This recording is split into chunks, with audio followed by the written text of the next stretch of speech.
السلام علیکم۔ Islamic history حیرت انگیز واقعات سننے کے لیے ہمارے چینل کو سبسکرائب کریں۔ ایک شخص نے ایک غلام خریدا تو اس غلام نے اپنے آقا سے 3 شرطیں کی۔ پہلی یہ کہ جب نماز کا وقت آئے تو آپ مجھے نہ روکیں گے۔ دوسری یہ کہ آپ مجھ سے صرف دن میں خدمت لے سکیں گے مگر رات کو مجھ پر یہ پابندی نہ ہوگی۔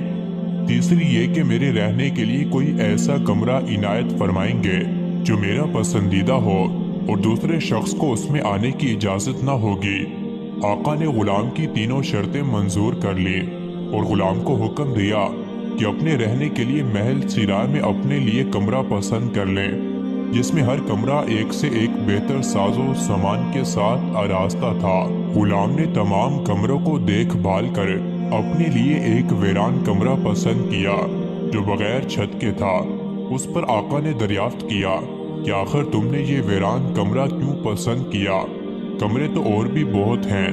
اپنے آقا سے یہ بات سن کر غلام نے جواب دیا کہ میرے آقا شاید آپ کو معلوم نہیں کہ ویران جگہ اللہ تعالیٰ کے ذکر سے آباد ہو جاتی ہے۔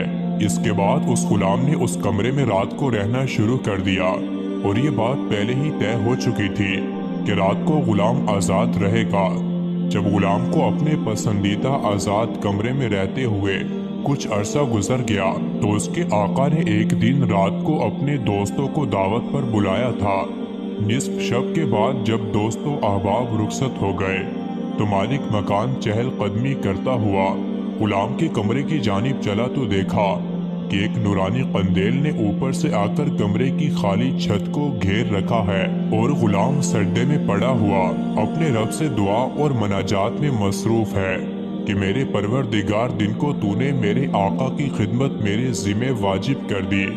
اگر یہ خدمت میرے ذمہ نہ ہوتی تو میں رات دن تیری عبادت میں مشغول رہتا، لہٰذا تو میرا عذر قبول فرما لے۔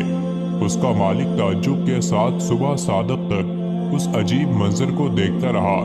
چنانچہ صبح ہوتے ہی وہ نورانی قندیل آسمان پر چلی گئی اور چھت بند ہو گئی۔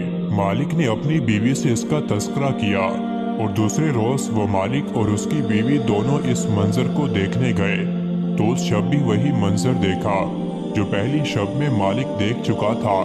صبح ان دونوں نے غلام کو بلا کر کہا تو اللہ کے واسطے آزاد ہے تاکہ اپنی خواہش کے مطابق رات دن اللہ کی عبادت میں مشغول رہ سکے جس سے تو معذرت کرتا رہتا ہے۔ اور ساتھ ہی اس کے مالک اور اس کی بیوی نے غلام سے اس کی ان کرامتوں کا ذکر کیا جو رات کو وہ دونوں دیکھ چکے تھے۔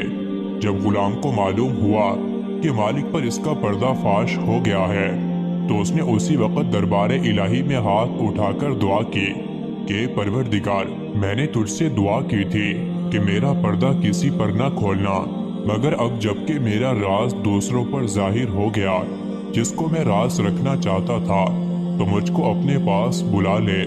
چنانچہ اسی حالت میں اس کی روح پرواز کر گئی اور اللہ تعالیٰ نے اس کی مغفرت فرما دی۔